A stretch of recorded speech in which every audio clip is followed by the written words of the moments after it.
Welcome back دوستو، بڑی خوبصورت ورشپ آپ نے سنی ہے اور میں ایمان رکھتا ہوں کہ آج کا دن جو ایک نجات کے دن کے طور پر پورے اہل ایمان میں منایا جا رہا ہے وہ بہت شاندار ہے اور آپ بھی اسے شاندار طریقے سے منا رہے ہیں۔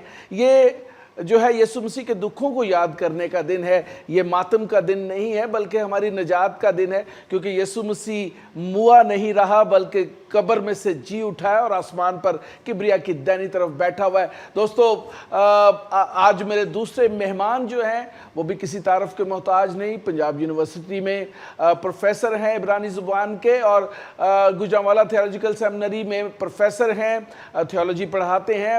خدا کے عظیم خادم آپ کے درمیان جو ہے ابھی بہت کچھ پیش کریں گے۔ میں بھرپور تالیوں میں ویلکم کرنا چاہوں گا professor Tony William. Professor welcome, خدا ان کی تعریف ہو۔ پہلے تو یہ ایک ابہام دور کرنے کی ضرورت ہے کیونکہ آپ اسکالر بھی ہیں، ایک اچھے ٹیچر ہیں، عبرانی بھی جانتے ہیں۔ کیا یہ ماتم کا دن ہے گڈ فرائیڈے؟ اسے کیا ہم اس طرح سے سیلیبریٹ کریں کہ جیسے کوئی بڑا المیہ ہو گیا ہمارے ساتھ یا کوئی حادثہ ہو گیا؟ اصل میں نا ہم اس دن کے دو پہلوؤں کو سامنے رکھتے ہیں۔ پہلی بات کہ ہم اس دن کو کہتے ہیں گڈ فرائیڈے، یعنی کہ ہم کہتے ہیں اٹ از گڈ، مبارک ہے، اسے کہتے ہیں گڈ فرائیڈے، مبارک جمعہ، اردو میں ہم اس کا ترجمہ کرتے ہیں۔ دوسری طرف ہم اس میں مسیح یسوع کے دکھوں کے ساتھ اپنے آپ کو ریلیٹ کرنا چاہتے ہیں، which is a good aspect، کیونکہ جب روزوں کے ایام شروع ہوتے ہیں تو ہمارے اندر ایک جذبہ پیدا ہوتا ہے جس میں ہم یاد کرتے ہیں مسیح یسوع کے دکھوں کو، اور جب کلیسیا نے روزوں کو منسلک کیا ایسٹر کے ساتھ تو منسلک کرنے کی وجہ یہ تھی کہ لوگوں کے اندر سنجیدگی ہو، اور جیسے جیسے ایسٹر قریب آتا ہے یہ سنجیدگی بڑھے اور گڈ فرائیڈے کے دن نقطہ عروج پہ پہنچے، اور اس کے بعد آپ کو پتہ ہے جس دن مسیح یسوع نے مردوں میں سے زندہ ہونا ہے پھر تو خوشیاں خوشیاں، پھر تو غم کی کوئی بات پیچھے رہ ہی نہیں جاتی۔ اچھا پروفیسر صاحب، جو آج ہمارا جو مین فوکس رہے گا وہ صلیب کی اہمیت ہے۔ اس سے پہلے بھی میں نے پروفیسر جاوید طاہر صاحب سے بھی یہ سوال پوچھا اور آپ سے بھی یہی سوال پوچھوں گا کہ صلیب ہی کیوں نجات کا وسیلہ بنی؟ Why not other? کیونکہ دس از ناٹ جوش ٹریڈیشن، یہ جوش ٹریڈیشن تو نہیں تھا، لیکن صلیب پر جان دینا ہی کیا ضروری تھا؟ تو خدا کا یہ نظام ہے کہ وہ چیزوں کو سیٹ کرتا ہے اور جو چیزیں اس کے نزدیک سب سے بہترین ہوتی ہیں وہ ان کو استعمال کرتا ہے۔ جیسے اس نے اس عورت کو استعمال کیا کہ جو کہ دراصل اتنے اپنی زندگی میں برے تجربات، شادیاں اور سب کچھ لے کے بیٹھی تھی، مسیح خداوند نے اس کی زندگی کو ایک ملاقات سے تبدیل کیا اور وہ جا کے مسیح یسوع کی منادی کر رہی ہے۔ اب اس کے ہزاروں لاکھوں مطالب ہیں جو ہم اس شکل کے، اس صلیب کی شبیہ کے ہم لوگ نکالتے ہیں۔ لوگ کہتے ہیں کہ یہ ریلیشن بلڈر ہے خدا کی انسان سے اور انسانوں کی انسان سے، تو اس طرح کی بے شمار انالوجیز ہیں جو ہم اس سے اخذ کرتے ہیں۔ تو میں یہ سمجھتا ہوں کہ یہ خدا کی مرضی تھی کہ سب کچھ ایسا ہو، اور اسی لیے اس وقت اس سزا کو وہاں پہ قائم کیا گیا، اس سزا کو وہاں پر رکھا گیا تاکہ مسیح خداوند اس کے وسیلے سے ہمارے گناہوں کی قربانی دے اور خداوند کے حضور ہمارے گناہوں کا جو کیا کہتے ہیں معاوضہ پیش کرے تاکہ ہم اپنے گناہوں سے نجات حاصل کر سکیں، اس کی سزا سے چھٹ سکیں۔ بہت خوبصورت۔ جوش ٹریڈیشن جو ہے وہ سنسار کا طریقہ ہے، اگر کوئی کفر کرتا ہے، اور یسوع مسیح پر یہی تھا کہ یہ کفر جو ہے بلاسفیمی لا جو ہے اس کے اوپر اپلائی ہو رہا تھا کیونکہ اس نے اپنے آپ کو خدا کا بیٹا جو ہے وہ کہا ہے، اور یہودی اسی وجہ سے اس کو سنسار کرنا چاہتے تھے، تو سنسار کر سکتے تھے لیکن نہیں کیا، ان کو صلیب کے حوالے کیا گیا۔ اس کی کوئی خاص ریزن ہسٹوریکلی ہمیں ملتی ہے؟ کیونکہ رومی جو ہے قانون اس کے مطابق جو ہے وہ صلیب کا تصور موجود ہے۔ اصل میں مسیح خداوند جس دور میں تھے اس دور میں جو یہودی تھے وہ اتنے انفلوئنشل تھے نہیں۔ مسیح خداوند اپنی ذات میں اگر آپ اسپرچولیٹی کی بات کریں تو وہ تو کامل خدا ہے، اس کو تو ہم ایک طرف رکھتے ہیں، وہ اپنی انسانی ذات میں بھی بہت انفلوئنشل پرسنالٹی تھا۔ اس کے بہت سارے شاگرد تھے جن کو رومی جو حکومتیں تھی اس تک پہنچ تھی۔ آپ جانتے ہیں مسیح خداوند کے ایک شاگرد کو، یوحنا جو عارف ہے، وہ مسیح خداوند کے ساتھ رہتا ہے ہمیشہ، وہ جہاں بھی مسیح خداوند جاتا ہے وہ کسی خوف، کسی ڈر، کسی قسم کے بھی کسی ڈر کے بغیر مسیح خداوند کے ساتھ ساتھ ہے، پہلی عدالت میں، دوسری عدالت میں، تیسری عدالت میں، چھٹی عدالت میں، جہاں بھی وہ جا رہا ہے مسیح یسوع کے ساتھ ساتھ جا رہا ہے۔ یوحنا عارف کو کوئی ڈر نہیں، کوئی خوف نہیں، کیونکہ وہ بہت انفلوئنشل خاندان سے تعلق رکھتا تھا۔ اس کے بعد آپ دیکھیں کہ مسیح خداوند کو جیسے ہی صلیب سے اتارا جاتا ہے تو آپ کے سامنے پھر مسیح خداوند کے دو ایسے شاگرد نظر آتے ہیں جو کہ اس کی زندگی میں دکھائی نہیں دیتے۔ ارمتیہ کا یوسف سامنے آتا ہے۔ تو یہ سارے لوگ جو ہے یہ ظاہر کرتے مسیح خداوند کا بڑا اثر و رسوخ تھا جو اس کو یہودیوں سے بھی اوپر لے جاتا ہے۔ تو یہودی ایک دم سے اس کے لیے فیصلہ نہیں تھے کر سکتے، اس لیے انہوں نے یہ جو فیصلہ تھا وہ چھوڑ دیا جو حکومت تھی اس کے اوپر، کیونکہ مسیح خداوند کو اگر وہ مذہبی قیدی یا مذہبی مجرم قرار دیتے تو یہودی خود اسے مصلوب نہیں تھے کر سکتے، کیونکہ یہودیوں کو تو تلوار اٹھانے کی بھی اجازت نہیں تھی۔ جب یہ آپ دیکھیں گے گتسمنی میں، تو گتسمنی میں جو بھیڑ جاتی ہے اس میں دو طرح کے لوگ ہوتے ہیں، دو طرح کے سپاہی ہوتے ہیں۔ ایک طرح کے وہ سپاہی جن کے پاس تلواریں تھیں، جو یقیناً رومی سپاہی ہوں گے، اور دوسرے وہ سپاہی جو ہیکل کے سپاہی تھے، جو ہیکل کی دیکھ ریکھ کرتے تھے۔ ان کے پاس زیادہ سے زیادہ سٹکس تھیں جن کو مار کے وہ لوگوں کو ان آرڈر کرتے ہوں گے، تو ان کے پاس تلوار چلانے کا اختیار نہیں تھا۔ تو یوں لگتا ہے کہ مسیح خداوند کے دور تک جو یہودی تھے ان کے پاس کسی کو مارنے کا اختیار جو تھا نہیں تھا، اور جو اپنا سنسار کرنے کی کوشش انہوں نے کئی جگہ کی ہے، لیکن مسیح خداوند کا جو اثر و رسوخ تھا اس کی وجہ سے مسیح خداوند کو کبھی بھی مصلوبیت کے علاوہ کوئی اور سزا نہیں دے سکے، کیونکہ کئی مرتبہ آپ جانتے ہیں کہ ہمیں یوحنا کی انجیل اس کے 10ویں باب میں ملتا ہے کہ انہیں سنسار کرنے کے لیے پتھر اٹھائے، لیکن ان پتھروں کو مسیح خداوند نے وہاں سے نکل کے تو اوائڈ کیا، لیکن کہیں نہ کہیں ایسا بھی لگتا ہے کہ وہاں ان پتھروں کو روکنے والی کچھ اور طاقتیں بھی تھیں جو شاید وہاں کے رومی اثرات تھے، رومی سپاہیوں کے اثرات تھے، رومی حکومت کے اثرات تھے، جس کی وجہ سے مسیح خداوند کو ایک دم سے سنسار نہیں کر پائے۔ اس لیے پھر انہوں نے مسیح خداوند کو رومی سپاہیوں کے حوالے کر دیا کہ آپ اپنی حکومت کے مطابق جو سزا ہے وہ اسے دیں۔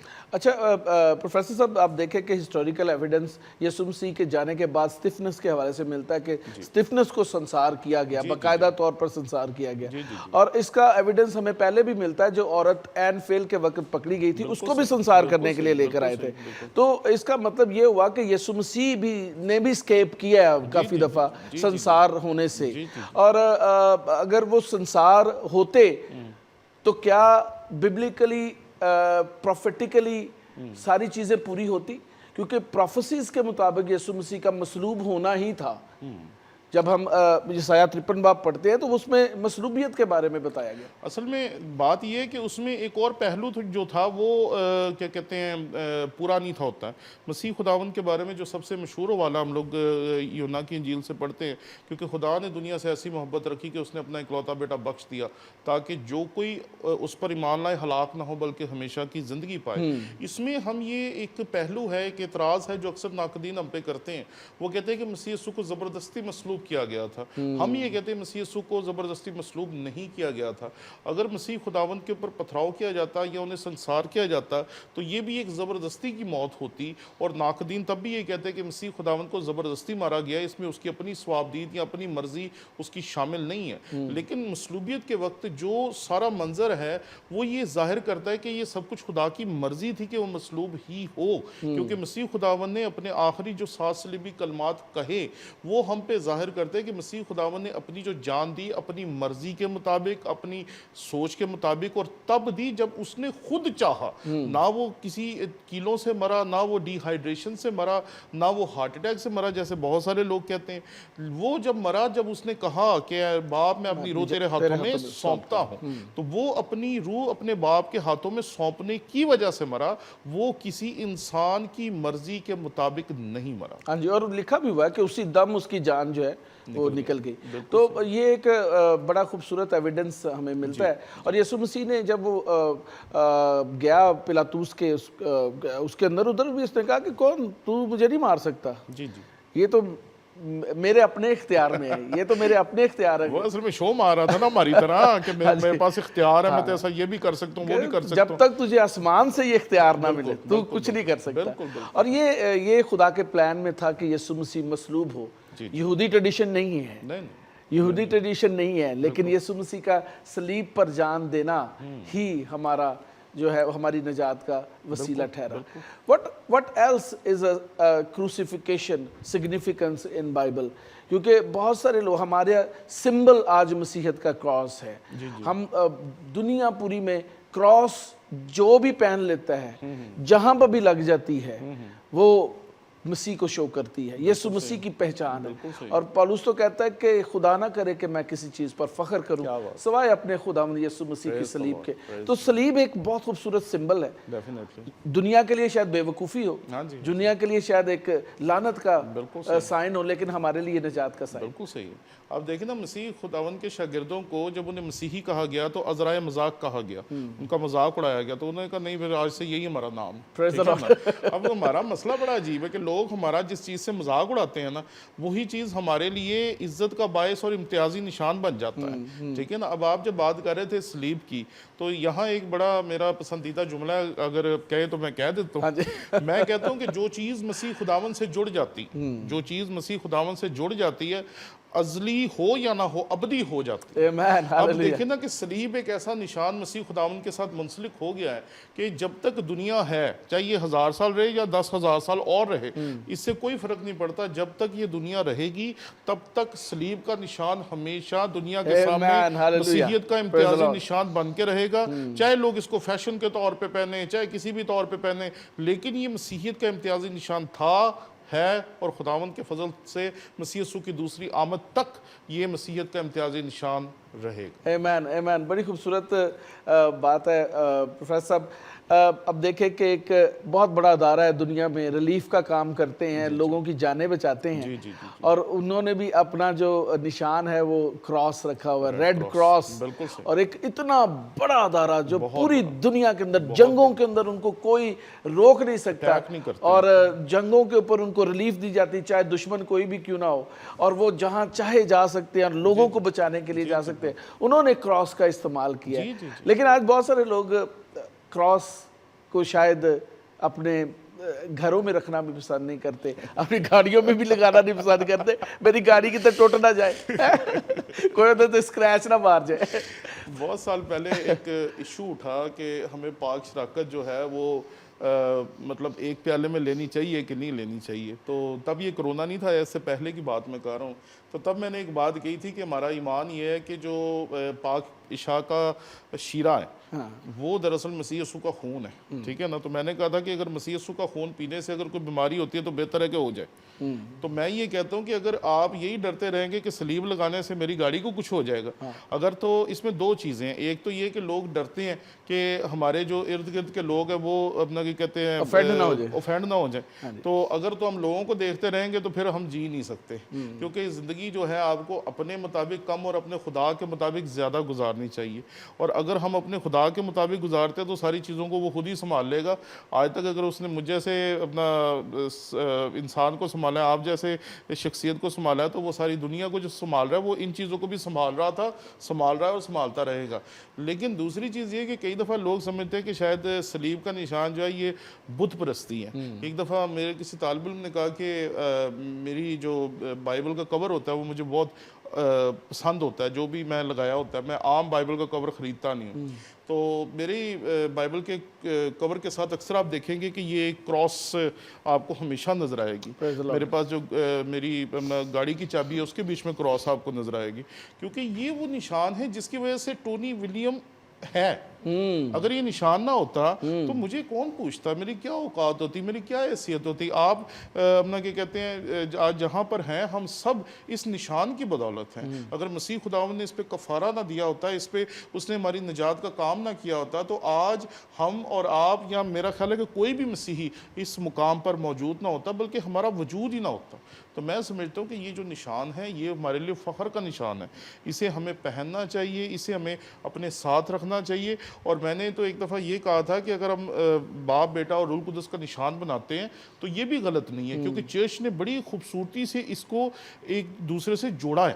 کیونکہ جب آپ باپ بیٹا اور روح القدس کی علامت کرتے ہیں تو اس میں دو چیزیں ملائی گئی ہیں. ایک تو مسیح یسوع کے کفارے کی طرف اشارہ ہے اور دوسرا پاک تسلیس کی طرف اشارہ ہے. یعنی کہ آپ ایک اشارے کے ساتھ اپنے دو ایمان کے بنیادی نقاط کا اقرار کرتے ہیں. تو میں سمجھتا ہوں کہ یہ صلیب کو اپنی زندگی میں نہ صرف ماننا چاہیے, بلکہ ایک فلم آئی تھی اس کے بیچ میں انہوں نے کہا تھا کہ آپ کو صلیب فزیکلی بھی اپنے پاس رکھنی چاہیے. ڈو یو بلیو اس فلم کا نام تھا, اور اس میں کہا کہ یہ کیسا ہمارا ایمان ہے کہ ایمان کی بنیادی چیز ہی ہمارے پاس نہیں ہے. تو وہ پھر انہوں نے یہ جو باتیں آج ہم کر رہے ہیں نا, یہ ساری اس مووی میں بھی انہوں نے ڈسکس کی تھی کہ جب کوئی دیکھتا ہے اوفینڈ ہوتا ہے, یہ ہوتا ہے وہ ہوتا ہے. تو انہوں نے کہا آپ کا مسیحی ہونا, میرا مسیحی ہونا, یہ تو پوری دنیا کو اوفینڈ کر رہا ہے. تو اگر ہم دنیا کے اوفینس کو دیکھیں گے تو پھر ہم اپنے ایمان پہ نہ کھڑے ہوں گے نہ قائم رہیں گے. تو ہمارا کام تو اپنے ایمان پہ قائم رہنا ہے اور اپنے ایمان کو اپنی آنے والی نسلوں تک پہنچانا اور ان میں منتقل کرنا ہے. دنیا اوفینڈ ہوتی ہے تو ہوتی رہے, دنیا تو ہماری ہر چیز سے اوفینڈ ہوگی. تو اب دنیا کو دیکھ کر ہم اپنی چیزوں کو چھوڑ نہیں سکتے کہ دنیا اوفینڈ ہو رہی ہے ہم یہ بھی چھوڑ دیں, یہ بھی چھوڑ دیں, یہ بھی چھوڑ دیں. ہم اپنے ایمان پہ قائم ہیں اور خداوند کرے کہ ہم قائم رہیں. Amen amen. دیکھیں پروفیسر صاحب, اگر L G B T pride flag بنا سکتا ہے اور وہ پوری دنیا کے اندر جو ہے وہ اپنے تشریح کر سکتے ہیں, تشہیر کر سکتے ہیں کہ یہ ہماری پرائڈ ہے, تو ہمارے پاس تو اوریجنل پرائڈ موجود ہے. ہماری تو پرائڈ ہی بہت بڑی ہے کہ اس میں پوری دنیا کا کفارہ ادا کیا گیا ہے, اور یسوع مسیح نے فدیہ دے دیا, اپنا خون دے کر ہمیں خرید لیا, مول لے لیا. our price is paid in full. کوئی چیز بچی نہیں ہے. جو شخص یسوع مسیح کے پاس آتا ہے وہ ایک نیا کریشن ہے, اور وہ ساری چیزیں جاتی رہتی ہیں, نیا بن جاتا ہے. تو یہ یسوع مسیح کی اہمیت ہے. اور میں سوچتا ہوں کہ گڈ فرائیڈے جو ہے وہ ایک بہت ہی اہم دن ہے, یادگاری کا دن ہے.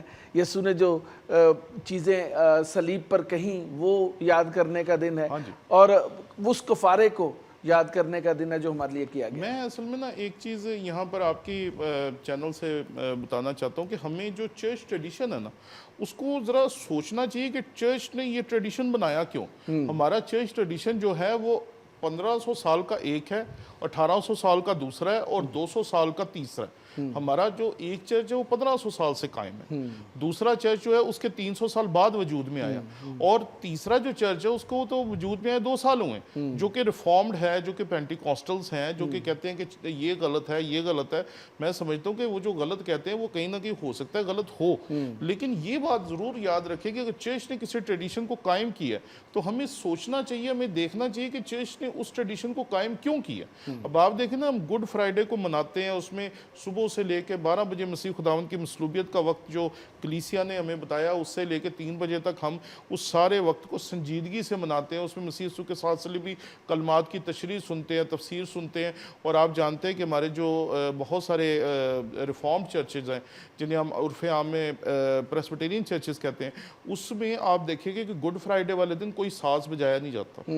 اس میں گڈ فرائیڈے والے دن جتنے بھی گیت گائے جاتے ہیں نا, زیادہ سے زیادہ تبلا ہوتا ہے اور اس کے علاوہ اور کچھ نہیں ہوتا. مطلب وہ اس کو سنجیدگی کا دن ہوتا ہے تاکہ سنجیدگی رکھیں. آپ مجھے بتائیں, آپ اتنے عرصے سے میڈیا میں ہیں, یہ جو پیشن آف کرائسٹ فلم ہے اس کو دیکھ کے کتنے لوگوں کے دل ٹوٹے ہیں. کئی مرتبہ ہم نے دیکھا کہ وہ لوگ دیکھتے دیکھتے سینکڑوں کی تعداد میں رونا شروع کر دیتے ہیں. اور آپ جانتے ہیں کہ جب کسی کے دل میں کلام کا بیج بویا جاتا ہے تو اس کا سب سے خوبصورت ایکسپریشن جو ہمارے سامنے آتا ہے وہ یہی ہے کہ اس کی آنکھوں سے اپنے گناہوں کے جو آنسو ہے وہ گرنا شروع ہو جاتے ہیں, اور پھر وہ توبہ کی طرف جاتا ہے. تو میں سمجھتا ہوں کہ یہ سنجیدگی جو ہے یہ انسان کے اندر پیدا کرنا جو گڈ فرائیڈے والے دن ہے, چرچ کا بہت خوبصورت فیصلہ تھا. اور ہمیں اس فیصلے کو اگر اپنا مانتے ہیں تو یہ کوئی بری بات نہیں ہے, کیونکہ ایک اچھی روایت ہے اور ہمیں اسے فالو کرنا چاہیے. بالکل میں آپ کے ساتھ ایگری ہوں. بہت سارے آپ نے جو 200 سال پینٹیکوسٹل ہسٹری بتائی ہے, بہت سارے بلکہ میجورٹی پینٹیکوسٹل چرچز, کیونکہ ہمارا بھی ایک پینٹیکوسٹل چرچ ہے, we carry all these traditions, سارے ٹریڈیشنز کو کیری کرتے ہیں. بہت ساری چیزیں ایسی ہیں جو کہ وقت کے ساتھ کیونکہ تبدیل ہونی ضروری ہیں, اور ریفارمز ہوتی رہتی ہیں چرچز کے اندر, اور ریفارم جو ہے وہ اچھی چیزوں کے لیے ہوتی ہیں اور کلام کے مطابق ہو تو وہ بہت ہی خوبصورت ہوتا ہے. تو وی آلویز ویلکم ریفارمز. ہمارا ایسا ایمان نہیں ہے جس میں ریفارمز نہیں ہو سکتی, ریفارمز ہو سکتی ہیں, اور چرچ ایلڈرز جو ہیں وہ کر سکتے ہیں, خداوند کا فضل ان کے اوپر ہے. اور وہ جو چیز کہتے کہتے ہیں وہ ببلیکلی ہوتی ہے اور شروع سے ایسا ہی ہے. بالکل ایسے جب سے چرچ بنا تب سے ایسا ہی ہے. کلیسیا کے بزرگ بیٹھتے ہیں تعلیم کے مطابق جو ہے وقت کے حساب سے چینجز کرتے ہیں. We welcome changes, we welcome reforms, اور خدا ان کا شکر ہے اس ساری چیزوں کے لیے. ڈاکٹر صاحب sorry professor, thank you very much for just fantastic time. اور گو کہ یہ بڑا ہی کیجول اور بڑا خوبصورت ہے, لیکن میں نے ایک چیز سیکھی ہے کہ جو میرے ناظرین نے بھی سیکھی ہوگی وہ یہ ہے کہ کراس کی ایک بہت خوبصورت سگنیفیکنس موجود ہے. ہمیں سے گھبرانا نہیں ہے. Whatever we are doing, ہم مسیحی ہیں سب سے پہلی بات. ہم آپ نے یہ دیکھا, ہاں جی, کراس موجود ہے اور خدا ان کا شکر ہے. میں اپنی گاڑی میں میرے سب سے پہلے, میں نے جتنی بھی گاڑیاں چینج کی جو بھی کیا, میں نے سب سے پہلے جو ہے نا میں یہ دیکھتا ہوں میری کراس لگی ہے کہ نہیں وہ گاڑی میں. دور سے پتہ چلا جائے کہ یہ ایک خادم کی اور ایک مسیح کی. میں نے تو باہر یہ بھی دیکھا ہے کہ جو پاسٹرز ہیں ان کی نمبر پلیٹ سی ڈیفرنٹ ہوتی ہیں. امریکہ کے اندر ان کی نمبر پلیٹ کے اوپر وہ فش سائن بنا ہوتا ہے, لکھا ہوتا ہے کہ یہ خادم کی. اور دس از آلسو سگنیفیکنٹ. میں امریکہ میں جب تھا, میں نے 15 ماہ وہاں پہ گزارے, تو میری بھی پلیٹ جو تھی وہ فرنٹ والی پلیٹ کے اوپر وہ پاسٹر والا تھا اور پیچھے والی پلیٹ پہ نمبر لکھا ہوا تھا, کیونکہ وہاں پہ فیلاڈیلفیا میں ایک پلیٹ یوز ہوتی ہے. تو یہ ایک ہماری پہچان ہے. ہم کیوں اس سے گھبرائیں اور کیوں اس سے شرمائیں. پولس کا وہ جو ہے وہ خوبصورت سٹیٹمنٹ یاد رکھیں کہ صلیب جو ہے وہ میرا فخر ہے. تھینک یو ویری مچ دوستو. بہت خوبصورت بات پروفیسر ٹونی ولیمز سے ہم نے سنی ہے. آج گڈ فرائیڈے ہے. گڈ فرائیڈے یسوع مسیح کہ ان تمام دکھوں کو یاد کرنے کا دن ہے. نہایت سنجیدگی سے, احترام کے ساتھ اس کے قدموں میں آئے جہاں سے ہماری نجات کا دریا بہا, اور اس کے قدموں سے بہتا ہوا خون آج بھی ہمیں دھوتا اور پاک کرتا ہے. یسوع مسیح کے بدن میں شامل ہوں, اس کے خون میں شامل ہو, ہمیشہ کی زندگی حاصل کرتے چلے جائیں. اپنا خیال رکھیں. ایسٹر کے پروگرام پر آپ سے ملاقات ہوگی نئے خادمین کے ساتھ, اور دیکھتے رہیے جیزس کرائسٹ ٹیلی ویژن. خداوند آپ کے ساتھ ہو, آپ کو برکت دے. Happy good Friday.